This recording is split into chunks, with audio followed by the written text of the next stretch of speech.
হঠাৎ করে ঘুম ভেঙে যাওয়াটা যেন এখন আমার রোজকার রুটিনে পরিণত হয়ে গিয়েছে। তবে মাঝরাতে তো বাইরে যেতে পারি না, সেই জন্যই দেখো ভোরের আলো ফুটতেই বেরিয়ে পড়েছি হাতে ঝাড়ু নিয়ে উঠোন ঝাড়বো বলে। তবে একটা সত্যি কথা কি জানো তো, চারিপাশ এতটাই নিস্তব্ধ যে আমার বেশ ভয়ই করছিল।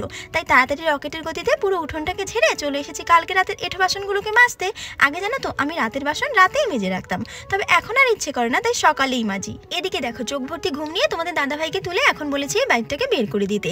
আর তারপর সবগুলো ঘর ঝেড়ে ঝুড়ে একটু বাইরের পরিবেশে নিশ্চিন্তে সমস্ত বাসি কাজ ছেড়ে এসেছি ব্রাশ করবো বলে।